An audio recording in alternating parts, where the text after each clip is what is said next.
반갑습니다. 사랑합니다.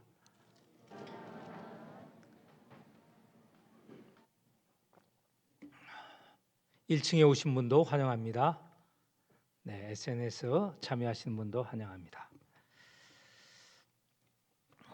오늘 우리가 읽은 이 본문, 우리 교회에서 지금 매일 성경을 구입하여 함께 읽어가고 또 묵상하고 있지 않습니까?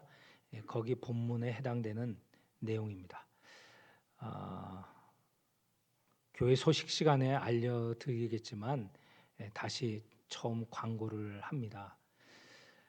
매일 성경을 가지고 지금 3년째 우리가 읽고 묵상하고 있습니다. 부탁드립니다. 항존 직분자들은 먼저 꼭 구입하시고 함께 성경 본문을 읽고 기도하고 묵상하셨으면 합니다. 제가 계속 강조를 하고 있는데 다시 부탁을 드립니다. 하나님의 말씀을 읽는 게 우리 믿는 이의 기본적인 신앙의 태도이죠. 성경을 읽지 않고는 그 다음에 무엇을 하겠습니까? 성경을 읽고 그 말씀대로 묵상하고 그 말씀대로 사는 것이 우리의 삶의 내용이 아닙니까? 물론 성경을 읽고 기도하지 않고 그 말씀대로 살지 않는 게 문제이긴 하지만, 그러나 말씀을 읽지 않으면 그 모든 것 시작부터 하지 않는 것이죠. 그래서 다시간 말씀드립니다. 항존 직분자, 은퇴하신 분 마찬가지입니다.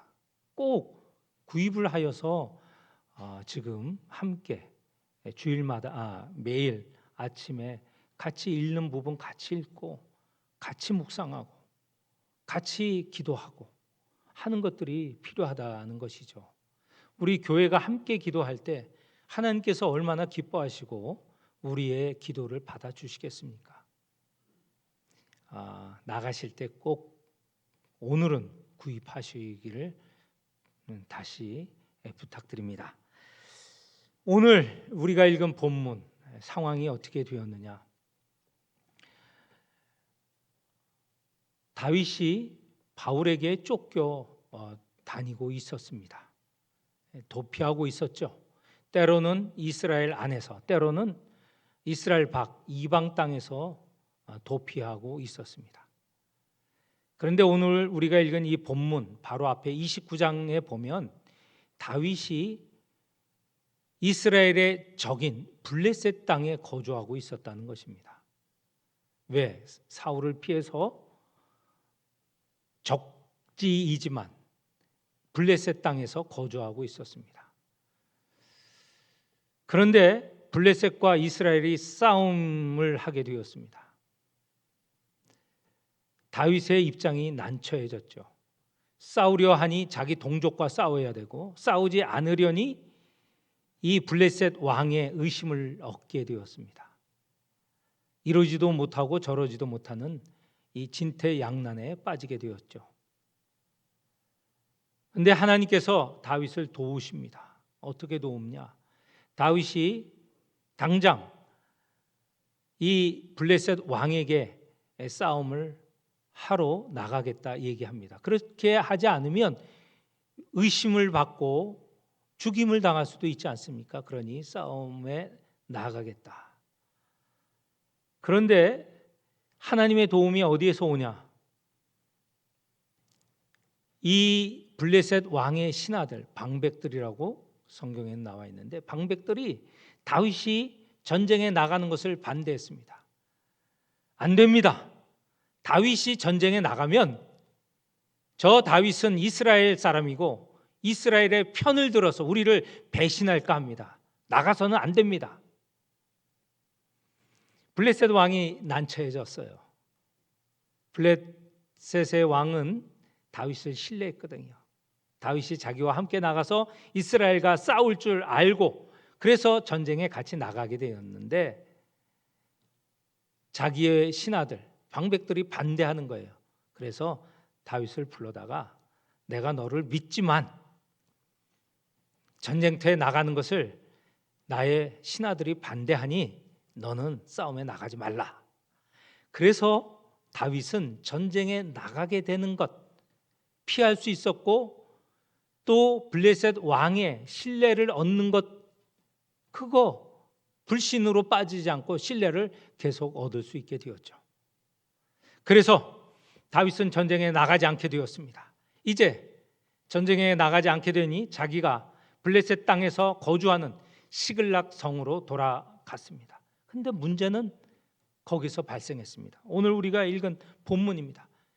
자기와 자기 부하들 600명이 이 시글락 성에 갔더니, 시글락 성은 아말렉이라고 하는 이 민족의 침입을 받아서 성은 불타고 그 안에 거주하던 식구들, 다윗의 아내 2사람 뿐만 아니라 자기 부하들의 식구들이 전부 잡혀갔습니다. 재산도 전부 빼앗겼습니다. 얼마나 허탈했겠습니까? 성은 불타고 가족들은 없고 재산은 빼앗기고, 그래서 이 모든 사람들이 그 자리에서 목 놓아 울었습니다. 얼마나 울었던지 목이 쉴 정도로 울었습니다. 그런데 그때 이 다윗의 부하들이 분노하여서 다윗을 죽이려고 하였습니다. 그렇지 않습니까? 어떤 큰일이 일어나면 그 큰일에 대한 책임을 돌리려고 하는 일이 꼭 있죠. 다윗에게 분노가 향하여졌습니다. 다윗도 죽을 뻔한 이 상황을 지금 당하고 있는 것이죠. 얼마나 지금 상황이 위급합니까? 성은 불탔고요. 가족과 재산은 지금 자기와 함께 있어야 될 자리에 있지 않고, 목숨은 빼앗기 뻔하고, 이런 상황에 다윗이 무엇을 하였을까요? 이후에 이 30장을 통하여서 우리가 다윗에서 배울 점 4가지를 말씀을 드리려고 합니다. 이런 상황에 빠졌을 때 다윗이 한 일이 무엇인가? 이 시급한 때, 이 위험한 때 다윗이 한 일은 무엇인가? 그는 이 시급한 때 하나님께 기도하였습니다. 여러분, 이런 시급한 상황이 일어나면 먼저 하나님께 기도하겠습니까?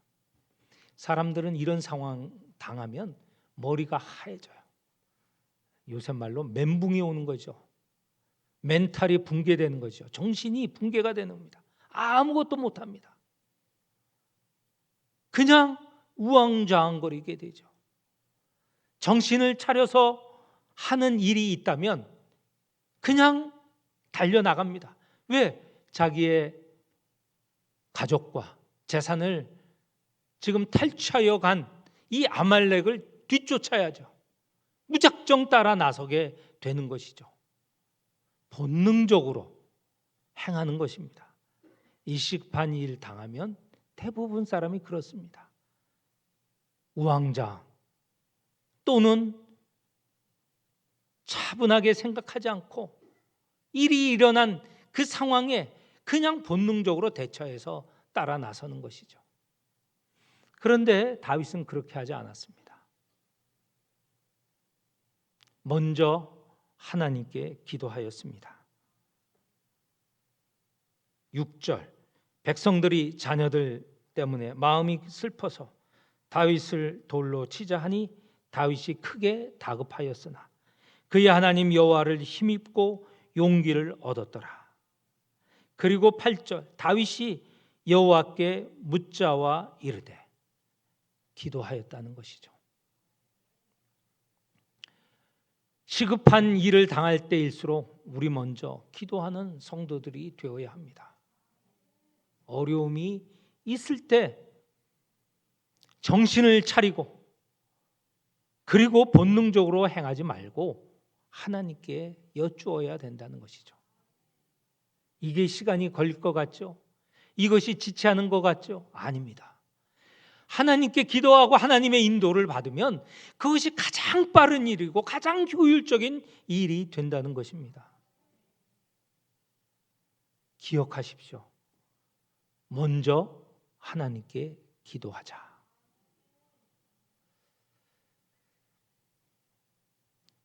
이 시급한 일을 당했을 때 하나님께 구하지 않는 사람도 태반이지만 그 가운데 대표적인 인물이 사울입니다.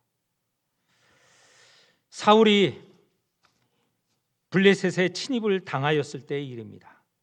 엄청난 수의 블레셋 군이 쳐들어왔습니다. 무려 병거 3만, 마병 6천, 그리고 군사들은 해변의 모래와 같이 많았습니다.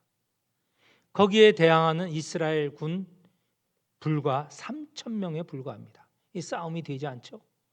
그러니 블레셋 군대가 들어왔을 때 이스라엘 사람은 다 두더지처럼 땅속으로 들어갔습니다. 성경은 그걸 재미나게 표현을 하고 있습니다. 이스라엘 사람들이 위급함을 보고 절박하여 굴과 수풀과 바위 틈과 은밀한 곳과 웅덩이에 숨으며 라는 말을 했죠. 당시 왕인 사울은 이 상황에서 하나님께 구해야 되는데 하나님께 구하여 줄 사무엘이 그 시간 내에 오지 않았습니다. 지체하고 있어요. 그랬더니 사울은 어떻게 했습니까? 급하니까 사무엘이 드릴 제사를 자기가 제사를 지냅니다. 위급할 때 하나님께 구해야 되는데 그걸 자기가 본능적으로 행하는 거예요. 위급하니 제사를 지내긴 해야 되는데 그 제사는 사무엘이 지내야 되는데 자기가 그냥 제사를 지내는 거예요. 법도에 따른 게 아니죠. 우리가 읽은 이 30장에 보면 다윗이 하나님께 기도할 때 보니 먼저 대제사장 아비아달을 부릅니다. 7절 6절에는 크게 다급하였다, 8절 기도하였다라고 하는데 그 사이 7절에 보니 다윗은 아비아달을 불러서 하나님께 여쭙자라고 그렇게 간청을 하고 요구를 합니다. 그런데 사울은요, 그렇게 간청할 사무엘을 기다리지 않고 자기가 제사를 지내는 겁니다. 그때로부터 하나님의 마음에서 사울은 떠나게 되었고 하나님은 왕을 바꾸기로 하셨습니다. 또 하나 경우도 있어요.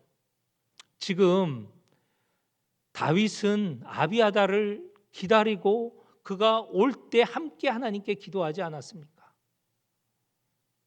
사울은 자기의 기도를 들어줄, 그 기도를 함께 드려줄 사무엘이 죽자 누구를 찾았냐 하면 제사장을 찾은 게 아니고 신접한 사람을 찾습니다.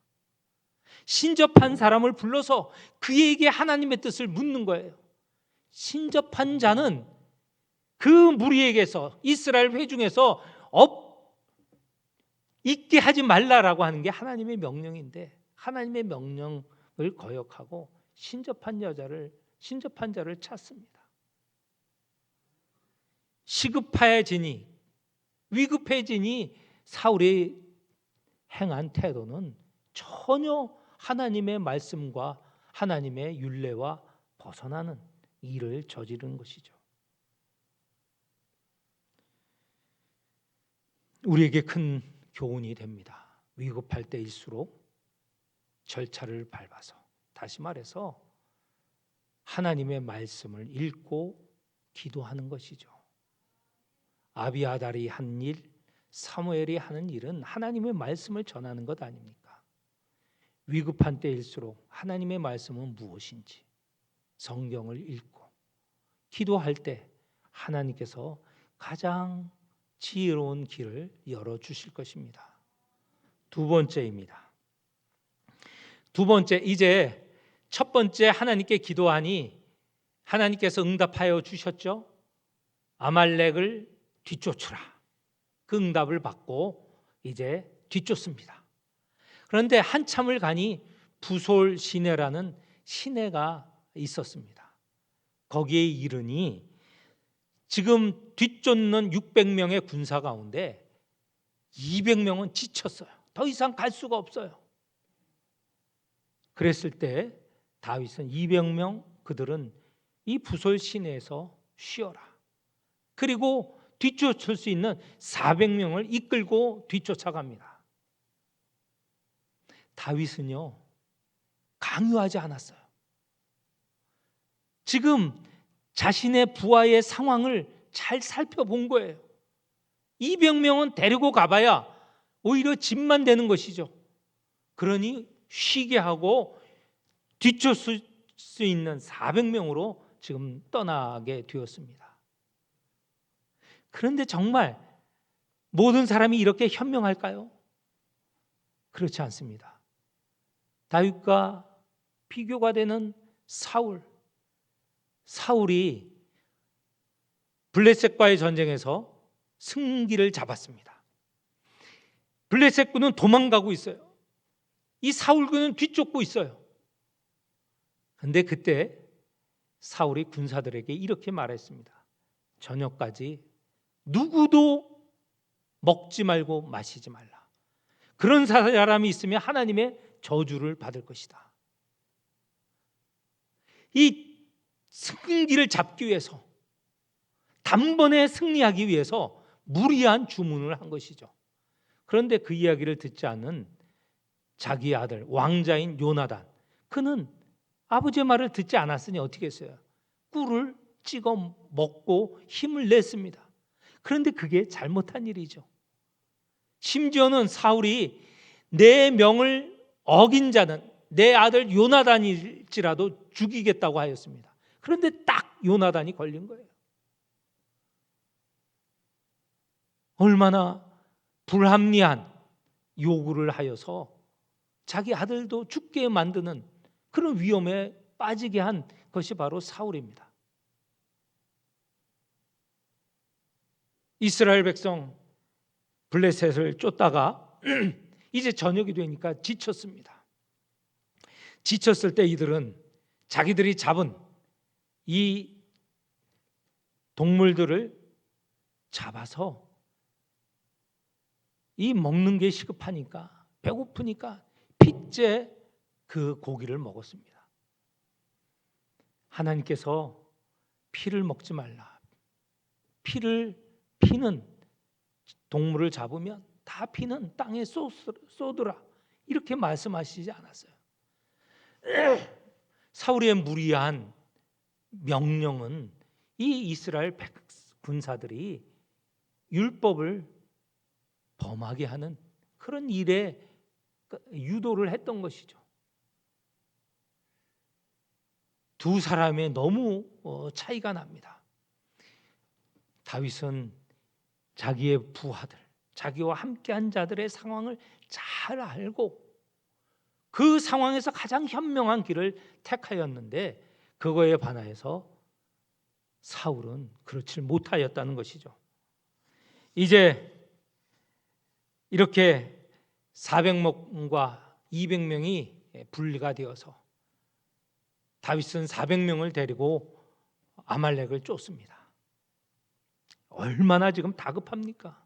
자기의 가족들이 다 지금 끌려가고 있어요. 재산들도 지금 빼앗겼어요. 한시가 급하죠. 그런데 추격하다가 한 애굽 남자를 만났습니다. 근데 그는 지금 상황이 굶주려 있고 병들어 있습니다. 사흘 동안 굶주렸다고 합니다. 그런데 추격하는 다윗의 눈에 보였어요. 보일지라도 그를 어떻게 해야 될까요? 대부분의 사람들은 지금 다급하게 아말렉군을 쫓고 있는 거 아닙니까? 그러면 아무리 이 사람이 위험에 빠져 있을지라도 놓고, 그것도 이방인인데 그냥 앞으로 돌고 쫓으러 나갈 것입니다. 그런데 다윗은 오지랖이 넓어요. 멈추었습니다. 그리고 그 사람에게 먹을 것을 주었어요. 마실 것을 주었어요. 사흘 동안 굶주린 자가 먹고 마시니 원기를 회복했다고 하였습니다. 성경의 12절에 보면 마지막 부분, 그가 먹고 정신을 차렸다. 이게 지금 시간이 지체가 되는 거예요. 1시가 급한데 이 시간이 지체가 되었어요. 근데 하나님께서는 이렇게 굶주리고 병든 자를 보살폈을 때 그냥 두시지 않고 그 돌봄을 통하여서 하나님께서 놀라운 가르침을 주십니다. 어떤 일일까요? 이 사내가 알고 보니 자기 가족들 재산들을 다 끌고 가는 아말렉의 종이었어요. 자, 이 종은 아말렉이 어느 방향으로 나갔는지 가고 있는지 알고 있는 거예요. 지금까지 다윗과 그의 부하들은 어디로 가는지 모르고 지금 긴급하게 쫓아가고 있는 거예요. 하나님께서 쫓으라 하니 그 말씀을 믿고 여기까지 온 겁니다. 그런데 이 아말렉의 종이었던 애굽 사람, 이 사람의 안내를 받지 않았다면 아마 다윗과 그의 부하들은 이리 뛰고 저리 뛰고 아무리 애쓸지라도 아말렉 군사를 만나지 못했을 것입니다. 그런데 이 자는 다 알고 있는 거예요. 아말렉군이 저쪽으로 가고 있습니다. 그래서 그 뒤를 쫓을 수가 있었고 만날 수가 있었고, 그 아말렉 사람들이 지금 수많은 재물을 얻고 사람을 끌고 왔으니 얼마나 기분이 좋아요. 그들은 먹고 춤추고 하였습니다. 그래서 그들을 치고 그 모두를 다 구원할 수 있었습니다. 자기의 가족들을 다 돌려받았고 또 재물들도 다 되찾을 수 있었던 것이죠.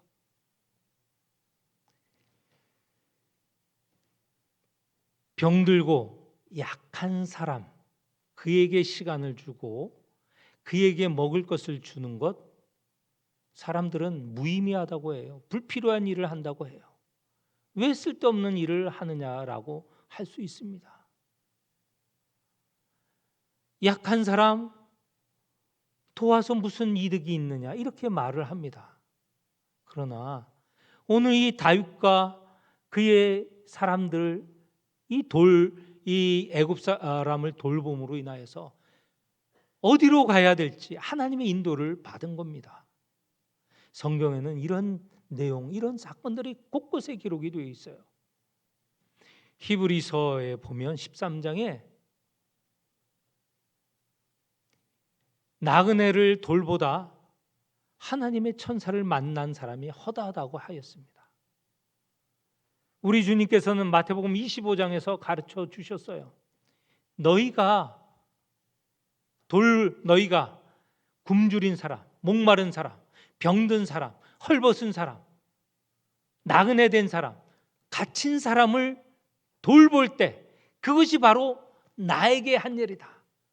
너희에게 구원의 자리인 양의 자리로 너희들은 그 자리로 갈 것이다. 이런 축복을, 복을 얻게 하신 것이 바로 우리 주님 아니십니까? 다윗이 바로 이런 병들고 굶주린 사람을 돌보다 하나님의 도움을 받게 된 것이죠. 네 번째입니다. 이제 다 되찾았습니다. 가족도 찾고 재산도 돌려받고 되찾고, 그래야 해서 돌아오는 길, 부솔 시내에는 누가 있습니까? 지쳐 쉬고 있는 200명이 있죠. 600명이 다 만났습니다. 그런데 추격했던 400명 가운데 몇몇 사람들이 이렇게 주장하는 거예요. 가족들은 그들에게, 원래의 가족에게 보내지지만 우리가 아말렉에게 다시 찾은 이 재산은 추격한 400사람만 나누고 여기 쉬고 있는 사람 200명에는 나누지 마십시오. 충분히 그렇게 우리도 하지 않습니까? 사람들 그렇게 하지 않습니까? 애쓰지 않는데 왜 우리가 힘들여 얻은 것을 나눕니까? 이게 보통 사람들의 생각입니다. 그런데 여기서 분명하게 기억해야 됩니다. 성경에도 말씀하고 있습니다.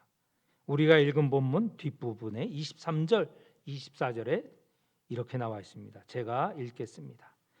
다윗이 이르되 나의 형제들아 여호와께서 우리를 보호하시고 우리를 치러 온 그 군대를 우리 손에 넘기셨은즉 그가 우리에게 주신 것을 너희가 이같이 못하리라. 그러니까 다윗은 이 아말렉 군대를 뒤쫓을 수 있었던 것 다 하나님의 인도고, 그리고 아말렉과 싸워 이길 수 있는 것 하나님의 도우심으로 이기신 것이라. 우리가 되찾는 것은 우리의 공로, 우리의 능력이 아니고 하나님께서 주신 것이다 라는 고백입니다. 그러니 이 일에 누가 너희에게 듣겠느냐? 전장에 내려갔던 자의 분깃이나 소유물 곁에 머물렀던 자의 분깃이 동일할지니 같이 분배할 것이니라. 아말렉군을 쫓은 400인이나 여기에 남아 있던 200명에게도 동일하게 분배할 것이다. 우리가 하나님의 은혜를 받아서 때로 많은 부를 얻습니다. 하나님의 은혜를 받아서 우리가 때로 높은 자리에 앉습니다. 하나님의 은혜를 받아서 우리의 가족들이 잘 될 수 있습니다. 그런데 그 모든 전제는 하나님의 은혜입니다. 내 능력, 내 재능, 내 힘이 아닙니다. 하나님께서 그런 능력을 주셨고 재능을 주셨고 하나님께서 모든 것을 주셨기 때문에 우리가 얻을 수 있는 것이죠. 내가 가진 것, 내가 얻는 것 당연히 내 것이다. 아닙니다. 하나님께서 베푸신 것이죠. 그러니 우리는 나눌 수 있어야 되는 것이죠. 오늘 다윗은 이런 생각을 가졌습니다. 다윗이 이렇게 분배한 것, 골고루 분배한 것은 25절에 보면 그것이 이스라엘의 율례와 규례가 되었다. 이스라엘은 이렇게 연약한 자, 그리고 병든 자, 그들에게도 하나님께서 베푸시는 은혜가 있다는 거예요. 이러니 이스라엘 백성이 얼마나 하나님을 더 믿고 하나님의 주신 것 때문에 더 든든하게 나라를 함께 세워가지 않겠습니까? 오늘 이 30장 이 말씀은요, 제가 제목을 다윗의 지도력이라고 말씀을 드렸지만 지도자에게만 주어지는 교훈이 아니고, 물론 지도자에게 직접적으로 주시는 교훈이기도 하지만 우리 믿는 자가 가져야 될 자세를 알려주고 있습니다. 먼저 아무리 급해도 하나님께 구하고, 그리고 우리 가운데 연약한 자가 그 연약한 자가 쓸데없는 자가 아닙니다. 그 연약한 자도 우리 교회를 이루는 지체들이고요. 하나님께서 우리에게 재능을 주셔서 그것이 협력하여서 한 몸을 이루게 한 것처럼 다윗이 다시 되찾은 그 재산을 골고루 나누었던 것처럼 우리가 서로가 서로를 지지하고 격려하고 또 나누는 그런 사랑을 베풀어야 하겠습니다. 이런 다윗과 이와 함께한 이스라엘 백성으로 인하여서 다윗은 나중에 왕이 되었고, 그가 세운 이스라엘은 그 어떤 시대보다 강력한 나라를 이루었고, 또 이방에 대적하여서 넉넉히 막아낼 뿐만 아니라 하나님의 인도로 넓은 땅을 차지할 수 있었던 은혜를 받게 되었습니다. 오늘 이 31장 30장 다윗의 그리고 다윗과 함께한 이 사람들에게서 이 네 가지 교훈 꼭 배워야 하겠습니다. 다급할 때 기도합시다. 동료들의 연약함을 살핍시다. 병들고 굶주린 자, 다시 말해서 연약한 자를 돌봅시다. 그리고 우리가 가진 건 내 것이 아니고 하나님께서 은혜로 베풀어 주신 것이니 그것을 나누는 자 됩시다. 이럴 때 우리 교회가 든든하게 서가는 교회가 될 것입니다. 기도하겠습니다. 하나님 아버지, 이 시간 다윗을 통하여 여러 가지 교훈을 배우게 됩니다. 우리 교회가 참으로 하나님께 기도하며 연약한 자를 돌보며 또 우리의 가진 재능을 나눌 때 하나님께서 우리 교회를 성장시켜 주시고 성숙하게 하여 주시고 온전하게 하여 주시는 것을 믿고 이 교훈을 따르게 하여 주옵소서. 예수님 이름으로 기도합니다. 아멘.